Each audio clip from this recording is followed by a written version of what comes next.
Man, what an honor it is to have Steele Crosswhite back in the studio with us and to Yeah. talk about like this anniversary project. And if you love music, you are going to love the opportunity to worship alongside these guys. If you don't know Steele, you got to stay tuned because Mhm. I love his story. I love his heart. I love his passion Yeah. and love the music. So Yeah. stay with us.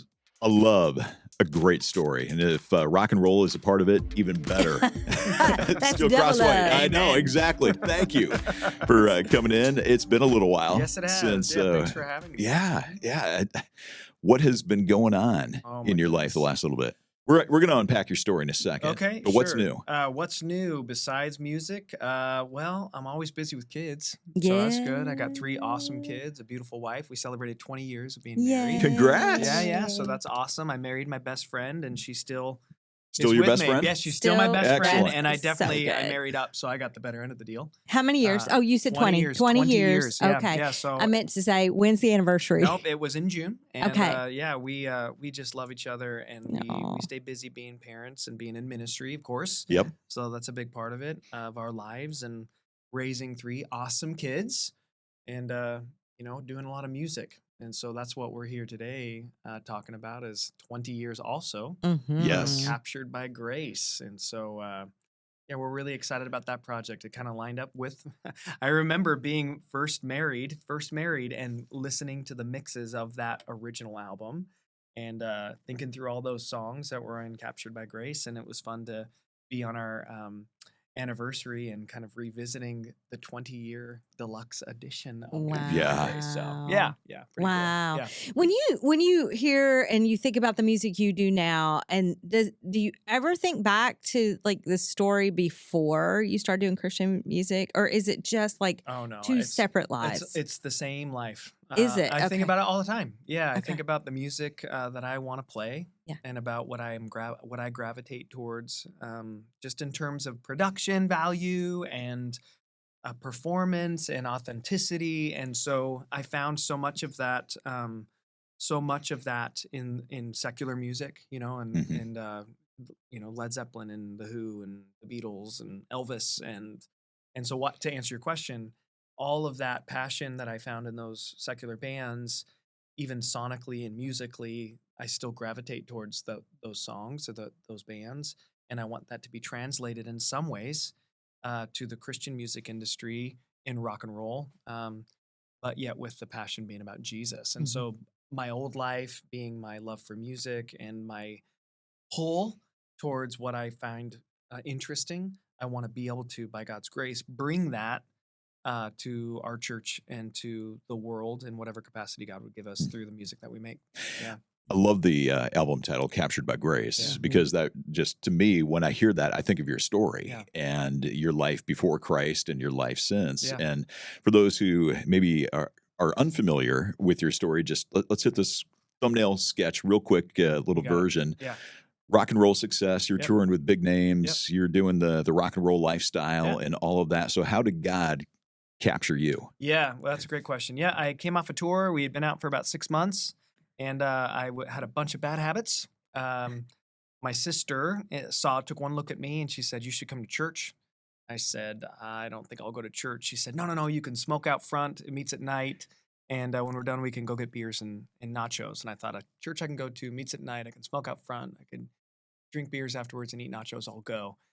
So I went to the church. God works in mysterious Oh ways. yeah, he worked through Yeah. nachos, He beers, and does. cigarettes that day. At least he used those things. Yeah. And anyway, I went to the church service, and I mean, it's a little on the nose, but I really was captured by grace that day. The love of God God allowed me to understand it in a new way. I had heard of Jesus, and I think I even had an affection, and maybe he was even saved at an earlier age. But I had spent so much time not following the Lord that I had no affection for him. He certainly wasn't Lord of my life. And there was a new awakening in me there. Mm. And since that time, my life has been about him and music about him. And everything that I want to be involved in needs to make him king. And so I'm not quite sure if that answered your question, but that's really how it started.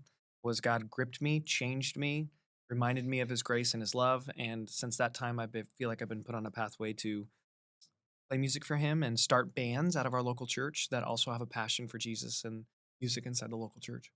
You all do it so beautifully, Mhm. so well, and Mhm. I'm thrilled that we get to talk about this album, Saved by Grace. And when that moment happened and you understood and the Lord just arrested your heart and your mind and changed your life that night, do you remember much about the first days of walking by faith in this new I life? remember feeling free. That would be the Okay. best way to say it. And I remember there's some songs on there, like Captured by Grace is the title track. And Mhm. a lot of that is just about knowing that it's basically that um, it's not that I loved him, it's that he loved me. And so I Mm. remember feeling free. I remember feeling forgiven. I remember even still, we all as believers can wrestle with this idea of, do I need to perform for the Lord or do more Mhm. for the Lord? Right. And so it was funny. I was doing a different interview and somebody asked me a similar question. And when I think about the original context of those songs, there's a real zeal there and a real beauty in terms of like a newness, a freshness of being awakened, being a born again believer, of like really being zealous and really excited about all that God was doing in my life. But it's funny now, 20 years later, going back to those songs, and they're reimagined. They're better. I'll Yeah. just be honest. They're better. They sound better. They're deeper. They're richer. There's more production. It's tremendous. It's so much bigger than better than the original. But what makes it even better than the original, quite honestly, is the fact that the reality of God's presence in my life Mhm. and his grace and his love is so much deeper. It's a little bit like, again, it's a little bit like marriage, right? Like 20 years ago, there was all this zeal in my marriage and I was brand new, husband, and it was so exciting and wonderful. And it was, and it's great. But 20 years later in my marriage, it's like, you're my best and deepest and most Yeah. incredible friend. And we have been through all of it together. Mhm. Yeah. And we will be through even more. But I know that this is good, and that's what this record kind of feels like, is when I go back to those songs, I'm like, "Oh, Lord, this is so good. Like, this is even better than I could have imagined." Mm. You talk about the zeal of the early days walking with Christ, and it's easy to lose that zeal. Yeah, And we have the pressures and the ups and downs, and God allows struggle and He allows hard times, and yeah. often, it's in those times that we grow or we get better. And Mm. so, in the years that you have been walking with Him, how do you, with intentionality, because it's got to take intentionality, how do you pursue that relationship with God so that Mm. what once was the new zeal now is intimate love? Oh, Mhm. man, that's a good question. Yeah, I have a couple of answers to that. One is our co-pastor at home, his name is Mac, and he's a wonderful, wonderful man. And he has a saying, he says, "It's pure and simple daily devotion to the Lord." Mm. And he lives that and has modeled that. He's really a father in the faith to me. Um, and uh, and so, what does that mean for me? That has meant each day, in the best way I know how, pursuing the Lord and His Word and spending time in prayer. And that looks different because as Christians, we can be like, "Oh, I need to spend an hour in prayer and an hour in the Word, and that's my method," And sometimes that works. But more than that, it's a devotion, right? It's Mhm. your Lord, and it's pure and simple daily devotion to Him. And when I practice that, the zeal kind of ebbs and flows, but the deepening and the reality of His truth in my life remains the same. So I would say, to answer your question, one, that pure and simple daily devotion to the Word and prayer and yielding to Him, and two, really, really good brotherhood Mm. and relationships with people within the church. I mean, my friend Caleb and co-pastor came out here with us, and you'll be talking to him as well at some point, and another musician, and he and I are best friends. But we're best friends not because of anything other than the fact that we both love Jesus, Yeah. and we happen to be doing the same things. And so there's a lot of accountability there. Like, for example, just to be honest, when Captured by Grace first came out, I was so insecure. Like Mm. the 20-year anniversary, I was deluxe edition. I was so like, I'm so insecure about this, and is this okay? And I called him right away, and it was, you got to just like get your eyes on Jesus. Like, I'm going to hear you and listen to you Mhm. and empathize with you, but also Mhm. it's about Jesus. And so that correction Yeah. or reminder, and, Yeah. and not just Caleb, it's my wife, it's the other, pastors in our church and really close Christian relationships. So that connection to the Lord has been very much about he and I ladder or vertically, and also about like that brotherhood.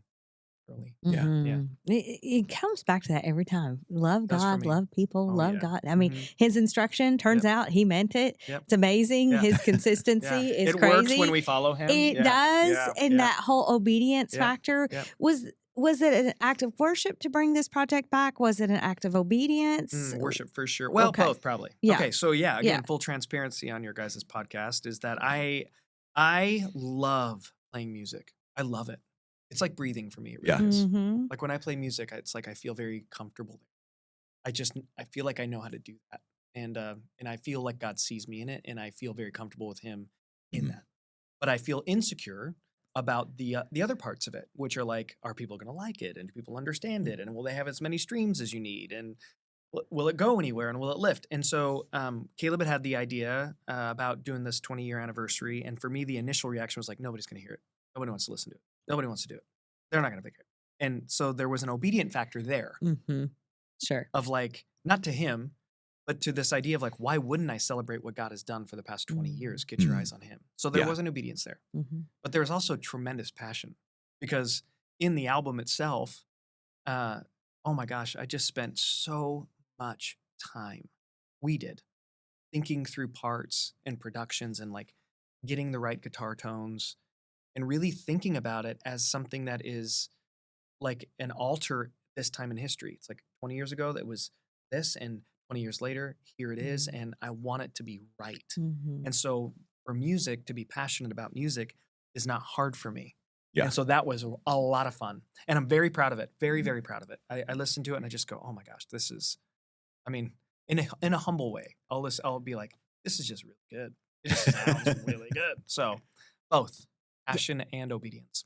I love that. And I think anybody where music just kind of courses through them, they totally get that, understand that, the ability that God has given you to hear that, see that, envision what that can be is such a cool thing that just kind of oozes out of Yeah. you. Yeah. As you think about the role of music in a church, in a worship service, in the leadership that you provide at your church in that arena, like what is the bedrock thing? What's the thing like this is our non-negotiable? Yeah. Oh my gosh.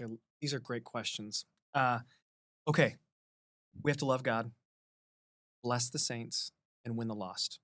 That's our Yeah. mantra for our bands. Love God, bless your church, and then be so good you win the lost. And so what does that mean? I truly believe that the best bands in the world should come from the local church. I love that. 100% that they should come from the local church. And I also believe they should stay in the local.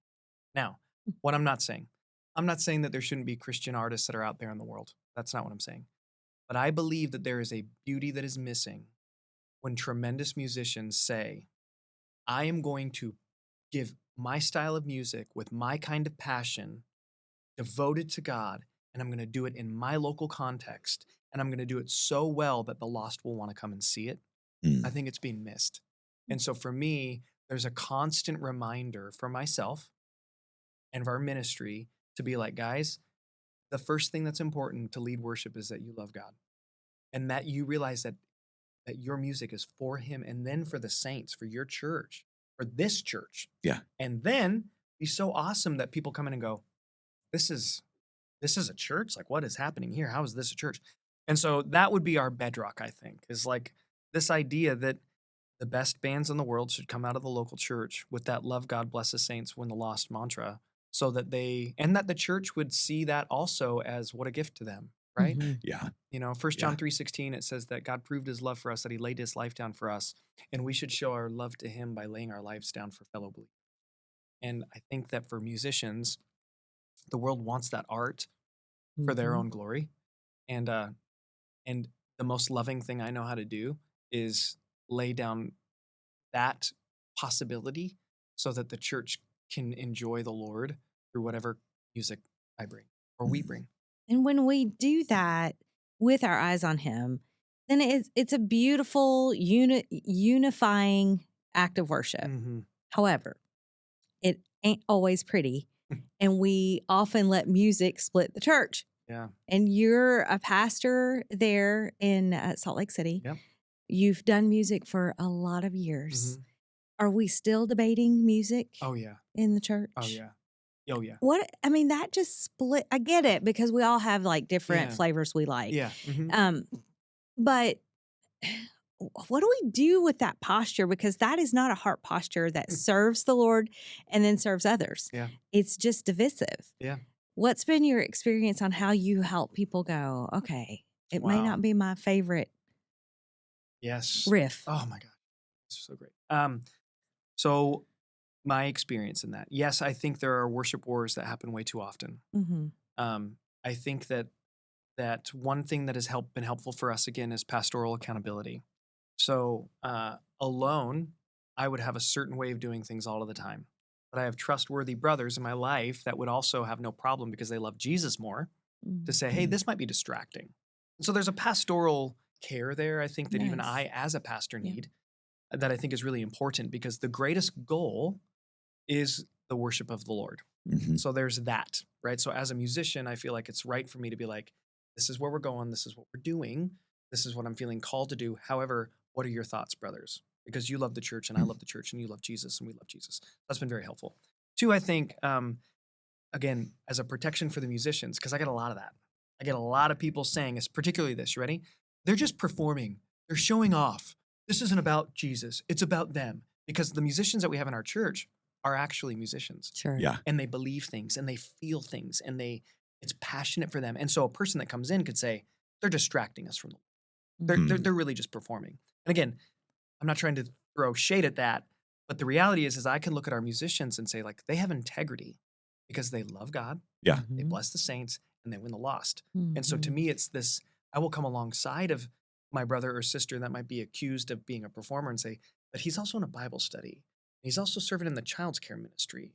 And she's also like doing coffee every week. And so there's this integrity component where you can say, listen, you may not like my music, and that's okay, but it doesn't mean that I'm not following the Lord. And Yeah. and so and then Mhm. that leads to and really at the end of the day, it's about him. And Mhm. so the thing that's relieved my conscience in that is that I've got pastoral accountability, that the brothers and sisters that are on worship teams have integrity to love God, bless the saints, win the lost, and they're serving in other areas. But then also it's kind of simply this is that, it's family language, right? And so if I went to your house for dinner, it's going to look different than my house for dinner. My house is going to likely be very loud and just a lot of chaos. And somebody to come to my house and be like, man, their dinners are terrible. It's chaotic and loud and moving all the time. And my dinner is quiet. And so there's these wars that could happen, but we know how silly that is, right? Yeah. It's like, Right. it's dinner, dude. Right. It's your Yep. family's, it's our family. So what we found over time is like, listen, um, you want to jump and call it sin or call it wrong. But at the end of the day, maybe it's just not your family. And so Hmm. you are welcome to come and learn about Jesus and love Jesus. But if this is not, if it's too chaotic for you, then maybe it's not the right family. Let me help you find another great Bible believing church. And we do that often. Yeah. Hmm. That's cool. I Yeah. love that. I love Yeah. thinking about it in that way. As a musician and in a church full of real musicians who want to do those three things that you talked Yeah. about, the vertical, Yeah. to the body, and Yep. then to outside, Mhm. you want it to be excellent. You want it to be the best you can. You want it to move people. You want God's Spirit to use that to draw people to himself, but it's also possible to kind of manipulate things. Yeah.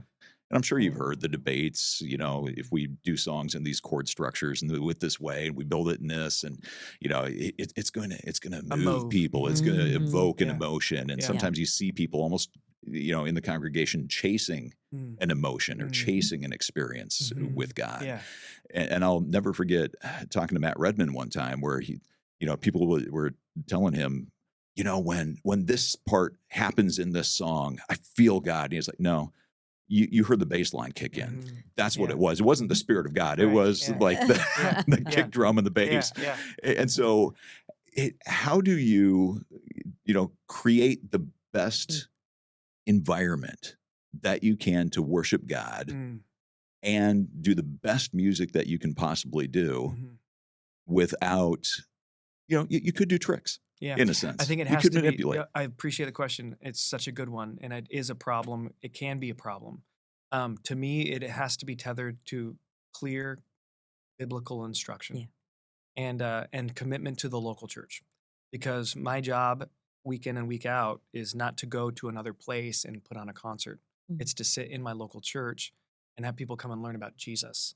And I offer one component of that, which is music and worship leading.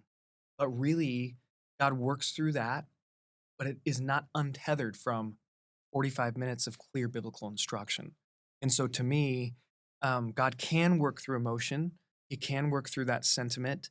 But if it's only that, it's not tethered to him. And so to me, being that it's tethered to the Word of God is key. Mm. Yeah. And the structure that the current church has, like we get that. Hopefully you're attending a church that is great, and accountability with great music and great teaching of the word, staying in the context of scripture. It's just, all that you're sharing just reminds me, Steele, that someday it will be all right and perfect because we'll be in the presence of the I Lord, can't wait. because we have that relationship with him because of what he's done for us. Yep. And there'll be no more battle. Yep. It'll only be Yeah. it'll only be worshiping him. Oh my gosh. But I can't wait. meanwhile, we have Meanwhile, great music. we're releasing Captured by Grace, That's 20-year right. deluxe edition. Meanwhile, we have yeah. music like this Yeah. that does help us worship, that does point us to him. Amen. Yep. And it reminds us, be in prayer Yeah. for your pastors, for your Yep. worship leaders, because they have lives that are also represented to the Lord. Yes. Representative. And, we have this discussion within. I was just talking to a friend recently and just talking about who's on the praise team and the concerns and understandably and rightly so. And then what do? Yeah. We better be hitting our knees and be Yeah. interceding for one another. So Yep. thank you so you're much. so welcome, guys. Thanks for having me on your show. It Oh, really yeah. means a lot. It's been just fantastic to have you here. And of course, everything about Captured by Grace, we are going to have in the show notes. We are grateful that you are here and connecting as our +1.